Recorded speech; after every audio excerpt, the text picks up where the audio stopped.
เพื่อเสรีภาพและประชาธิปไตยทุกท่านพี่น้องยินดีต้อนรับทุกท่านเข้าสู่รายการ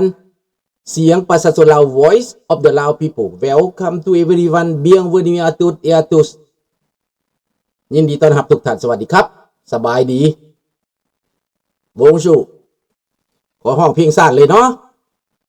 ศาสตร์ลาวตั้งแต่เดิมมาขึ้นชื่อลือซาอยู่ในอาซีสาวลาวผูกพันไมตรีความสามัคคีฮักข้อมกันหักศาสตร์หักปฏิเทาหักเจ้าปุกกิจกิสาภูมิมักรวมศาสนา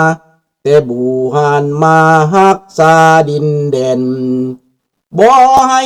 สัตว์ใดมาล้วนหาวีลบกวนหยาดแย่งสิ่งเอาให้ขึ้นเขามารู้วุ่นวายสู่จนตัวตายต้านทานศัตรูสวยเสือชูเลือดเนื้อเสื้อเผาพื้นผู้กูเอาบรรเทาถูกกันขอบใจหลายๆเนาะประเด็นในมื้อนี้ว่าตอนสงครามเฮาบ่เว้ากันคือข้าพเจ้าเว้ามากินนี่พ่อเจ้าตายแม่เจ้าตายพี่น้องเจ้าตายเฮือนใหม่อันนั้นเป็นสงครามแต่ประเทศลาวบ่ได้ประกาศสงครามแต่เป็นหยังมีสงครามเป็นหยังมีสงครามลาวแดงพวกผีปอบอันนี้ไปนำเอาสงครามมา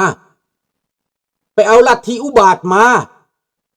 อยากล้มพระราชบัลลังก์อยากเข็นฆ่าพระองค์อิจฉาบังเบียดย่านลื่นย่านเหลือไปฟังความแก้วบักคำไตกะแก้วบักไก่สอนกะแก้วบักนูหักกะแก้วบักสมานวิญญาเกตกะแก้วแก้วทั้งหมดพวกนี้นะแม้แต่บักพังรุ่นนี่ก็เป็นแก้วไทยแดงบักสอนไส้นี่ก็แก้วเห็นบ่แม่นแก้วเบิดแม่นยวนภาษาไทยเขาบอกว่ายวนเวียดนามเวียดกงเนาะสาเหตุมาจากพวกนี้ที่มาอยู่ในดินลาวสร้างให้มีลัทธิคอมมิวนิสต์จะทบทวนขึ้นให้ฟังหน่อยที่คนไทยภาคอีสานที่เกิดมีพวกที่นิยมคอมมิวนิสต์อยู่ทุกวันนี้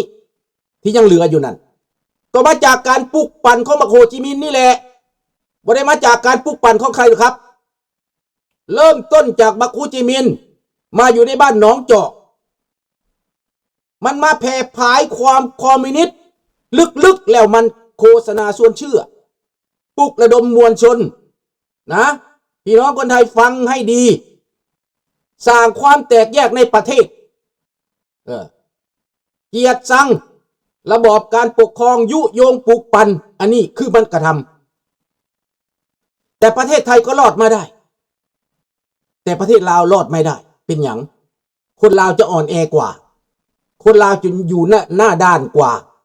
อยู่หน้าด่านกว่าหมายกว่าลาวมันอยู่ใกล้กว่าประเทศไทยยังมีแม่น้ำของขั้นยังมีอเมริกาเป็นพันธมิตรนะอันนี้ประเทศไทยรอดมาได้สองมาแล้วคนลาวเป็นอพยพก็เป็นตัวอย่างให้คนไทยได้รู้จักเป็นคอมมิวนิสต์แล้วมันเป็นยังจะหนีจากประเทศคนไทยตั้งคำถามให้ข้าพเจ้าว่าเป็นยังจะหนีจากประเทศไม่ได้สังคมนิยมและสิหนีเห็นยังว่าสั่นตอนข้าพเจ้ามาอยู่ศูนย์นาโพพวกคอมมิวนิสต์ที่มาเคลื่อนไหวแถวบ้านนามนแถวค่ายประยอดเมืองขวางแถวบ้านนาโพคอมมิวนิสต์เขามาปักฝังตัวอยู่ในป่านั่นแหละไปเห็นพวกมันอยู่ในป่าไปรับอาวุธจากลาวมาจากเวียดนามมาจะมาปลดปล่อยประเทศไทยนี่ต่อมาอีกบ่นานเห็นออกมาสวามีภักดิ์ออกมาจากป่านั่นแหละคนพวกที่ข้าพเจ้าเห็นหน้านั่นแหละเข้ามาในศูนย์อพยพประทัศนาจรถามพวกข้าพเจ้าว่าเป็นยังจังมีอพยพพวกเจ้าหนีเห็นอย่างว่าสั่นคนไทยพวกนั้นถามได้ไทยพวกนั้นกับไทยที่นิยมคอมมิวนิสต์นั่นแหละแต่พวกนั้นเขานิยมคอมมิวนิสต์มาจากไสมาจากการเคลื่อนไหวของสหายฝ่ายคอมมิวนิสต์สหายคนไทยนี่แหละไปเป็นสหายนั่นน่ะและไปผูกพันกันกับพวกคอมมิวนิสต์เวียดนามคอมมิวนิสต์ลาวคอมมิวนิสต์จีนสหายคอมมิวนิสต์จีนแต่เดี๋ยวนี้ลอกคราบแล้วครับคอมมิวนิสต์เหล่านั้นลอกคราบแล้วนั่งในห้องการ นั่งในตำแหน่งนั่งในหน้าที่โฆษณาอย่างบังอาจนั่งในสถานีโฆษณากันชัดนิยมจีนนิยมโซเวียตนิยมรัสเซียนิยมลาวแดงนิยมเวียดนามแดงตอนนี้นะอันนี้เหตุผลว่าพูดให้ฟังชอบไม่ชอบก็ไม่ว่ากันแต่บอกให้ฟังความจริงนะพี่น้องคนไทยที่ฟังอยู่มีความสุขก็ว่าตัวเองบ่มีความสุขมีดินไหดินนาทำกินก็ตัวเองบ่มีความสุขว่าตัวเองทุกข์โทษคนนั้นโทษคนนี้ทางพี่น้องเด้อฟังเอาเด้ออยู่เมืองลาวก็เหมือนกันเมื่อก่อนอยู่เมืองลาวเงิน1 กีบ1 บาทต่อ25 กีบควายตัวหนึ่งขายไปปุ๊กเฮือนได้หลังหนึ่งมีควายทึกเต็มลำนี่นะขายได้เท่าไหร่เขาได้20,000 กีบแต่ปุ๊กเฮือนฟื้นแป้นพาแป้นได้หลังหนึ่งเห็นบ่ชีวิตการเป็นอยู่ของคนลาวบ่มีคนขี้ลักบ่มีคนติดยาเสพติดบ่มีคนอิจฉาบังเบียดนอนให้นอนนาผู้เดียวก็นอนได้2 คนก็นอนได้หมูหมาเป็ดไก่ก็ยายกันไว้ความสุขบ่พี่น้องมันสุขบ่สบายดีลุงโพสบายดีลุงทองบ่มีผู้ใดเอาของผู้ใดอันอยากได้ก็มีแต่ว่าขอเฮ็ดเวียกกับเฮ็ดนาวานซอยกันฆ่าไก่ตัวหนึ่งฆ่าหมูตัวหนึ่งเฮ็ดนาวานซอยกันมาหากันมาซอยกันเกี่ยวข้าวซอยกันดำนาซอยกันบ่มีทุกข์บ่มียากมีของกินของอยากบ่มีโทรศัพท์มือถือก็มีความสุขความสุขนั้นมันไม่ได้อยู่ในมือถือมันไม่อยู่ในมีรถบ่แม่นข้าพเจ้ามีทุกอย่างอยู่ในกระดาษนี่แต่ขาดความสุขข้าพเจ้ามีความสุขแต่ 70% บ่เต็ม100วัตถุนี่เหตุให้เฮามีความสุข 70% อยากไปเที่ยวไสก็ได้ไปคือมื้ออื่นนี่สิไปแล้วไปเที่ยวแต่มีความสุขแค่ 70%เพราะอีก 30% นั้นฝังไว้กับประเทศชาติบ้านเมืองฝังไว้กับบ้านพ่อบ้านแม่ฝังไว้กับความสายแห่สายบือ 30% นั้นยังเอาไม่ได้หมดจะสุขแค่ไหนก็ยังไม่หมดนะพูดภาษาไทยภาษาลาวเพื่อพี่น้องคนไทยพอใจนิดหนึ่งนะสวัสดีครับประยูนความสุขของผมมีแค่ 70%บ้านก็มีรถก็มีงานก็มีเงินก็มีไปเที่ยวไหนก็ได้แต่ความสุขมีแค่ 70%เพราะว่าไม่ใช่บ้านตัวเองไม่ใช่ประเทศตัวเองถึงมันมีสัญชาติแคนาเดียนแต่ไม่ใช่ประเทศของผมมาอาศัยเขาอยู่นี่มันไม่มีความสุขมันไม่ได้เต็มร้อยพอจะได้เข้าใจได้ไหมพอจะวาดภาพได้ไหมพี่น้องนี่ฟังเอาและบาดนี้เป็นอย่างพี่น้องถ้าพี่น้องคนไทยฟังจะได้เข้าใจลึกผมพยายามซี่แจงพยายามให้ความเข้าใจใช่น้องธนพรพูดถึงไปอยู่ประเทศไหนมีความสุขแค่ไหนก็ไม่มีความสุขแต่ประเทศตัวเองก็เหมือนดังท่านทักษิณที่ไปอยู่ในต่างประเทศเงินมหาศาลเอาเงินมาท่วมตัวเองก็ได้มีเงินเยอะแต่ไม่มีความสุขต้องกลับมาติดคุกก็ติดขอได้มาอยู่ในประเทศตัวเองถูกต้องไหมก็ดูเอาสิเขาจะว่าอะไรเขาจะเอาเข้าคุกก็มายอมมาอยู่กับครอบครัวมันก็อยู่ในเหมือนดังความคิดของผมแหละความสุขของท่านทักษิณอาจจะมีแค่อาจจะมีแค่ 50% ในต่างประเทศไปอยู่ต่างประเทศนี่อยู่คนเดียวน่ะอาจจะไม่มีความสุขเลยอาจจะมีแต่ความทุกข์ใจทุกวันมีเงินเยอะก็ทุกข์ใจเห็นไหม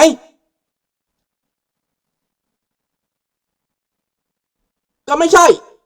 เหมือนคันจะเปรียบเทียบว่าเหมือนนกอยู่ในกรงทองก็ไม่ใช่แค่มันต่างถิ่นนกอยู่ต่างถิ่นเพราะว่าอยู่นี่มันไม่ได้อยู่ในกรงพี่ทักอยู่ที่นี่ไม่ใช่อยู่ในกรงมันอยู่ในอิสระเสรีแต่มันกว้างเกินไปอยู่ในทะเลที่กว้างใหญ่ไพศาลทุ่งหญ้ากว้างใหญ่ไพศาลไม่มีใครมาบังคับไม่มีใครมากดขี่มีทุกอย่างแต่เพื่อนของเราไม่ใช่พูดภาษาทุกวันฮัลโหล good morning bonjour comment ça va How are you today เห็นบ่ล่ะมันบ่แม่นแล้วได้นี่ไดมันบ่แม่นภาษาพ่อภาษาแม่เฮาเลยได้เอ้ยบักกามึงกินหยังมึงเฮ็ดหยังตอนเช้ามานี่นะมายามกันนี่แม่เห็นกันก็มาลิ้นกันนะแม่มันก็มีความสุขแม่นบ่ล่ะมันบ่คือบ้านโตเองความหมายนั่นนี่ประเด็นเรื่องจะเว้าให้ฟังจะเข้าเรื่องเลยนะดังนั้นอยากให้คิดคักๆใครควรตึกตองเห็นบ่ล่ะบอกว่าความสุขมันบ่มีมันมีแค่ 70% ผมขนาดว่าทุกสิ่งอย่างการงานลูกเต้าอยู่ในดีเบิดทุกอย่างบ่มีอันใดที่พี่ลุงจะกังวลเลยแต่มันไม่ได้อยู่ในบ้านตัวเองมันไม่ได้อยู่ในกรงทองนะไม่ใช่อยู่ในทุ่งที่มันกว้างเกินไปมันโดดเดียวดายตอนไปอยู่ในทุ่งหิมะอยู่ในความหนาวร้อนหนาวอากาศก็ต่างประเพณีก็ต่างภาษาก็ต่างวัฒนธรรมก็ต่างเนมไปใครแต่ว่าได้ลูกมานำมันเกิดลูกเกิดเต้าไม่เฮาหักแพงได้หลาน2 คนได้หลานอีก4 คนได้หลานอีก5 คนเพิ่มขึ้นมาพ่อเนี่ยมีอันนี้เพิ่มให้มีกำลังใจถ้าบ่มีพวกนี้มาเกิดนี่ยิ่งจะโอ้ว่างเวงนะเห็นบ่ล่ะยิ่งจะว่างเวงนะเหมือนท่านทักษิณหลานอยู่เมืองไทยหมดตัวเองอยู่ต่างประเทศมันจะอยู่ยังไงอันนี้ขอโทษนะท่านทักษิณที่พูดถึงนะพูดเป็นตัวอย่างเพื่อเปรียบเทียบให้เข้าใจให้คนไทยเข้าใจให้คนลาวเข้าใจ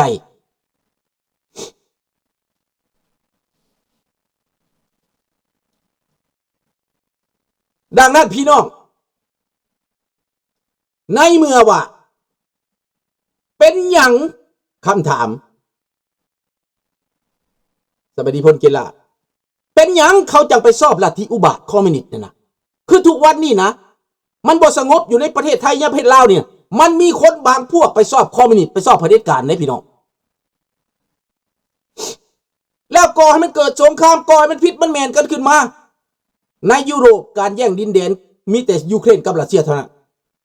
แต่อีก30 กว่าประเทศเขาบ่แย่งดินแดนแล้วเกือบเขาสิเอาเป็นพินดินเดียวกันเกือบเขาสิเป็นยุโรปเข้าไปมาหาสู่หากันเขาบ่แย่งดินแดนแล้วปันกันอยู่ปันกันกินแล้วพัฒนากันแล้วเงินก็ใส่เงินอันเดียวกันแล้วเงินยูโรแล้วการเมืองการปกครองก็ขึ้นกับสภายุโรปแล้วความมั่นคงก็ขึ้นน้ำกันแหละอันนั้นยุโรปเนาะอาเซียนเฮานี่ยังงงอยู่เดี๋ยวนี้งงปันไก่ตาแตกจักสินิยมคอมมิวนิสต์จักสิเอาระบอบเผด็จการจักสิคืนไปดีกับเวียดนามจักสิคืนไปหัวมือกับลาวแดงจักสิไปเป็นจีนจักสิไปเป็นโซเวียตจักสิไปเป็นรัสเซียบอกเข้าใจฟังเอาที่เว้านี่นะฟังแล้วมีสมองคึดคนเอานะกินข้าวแล้วมันผ่านหัวใจมันคึดเด้อเอาไปคึดเด้ออยู่ดีๆนะไปอยากได้คอมมิวนิสต์มาอยากได้ผีเข้าบ้านนะอยู่ดีๆอย่าเปล่าจีนอย่าเปล่าโซเวียตมาว่าซาน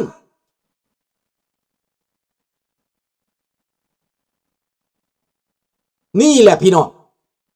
แต่ว่าการที่ลุกลานนั้นการที่สร้างเรื่องนั้นนะมันจะมาถึงตัวเองได้พี่น้อง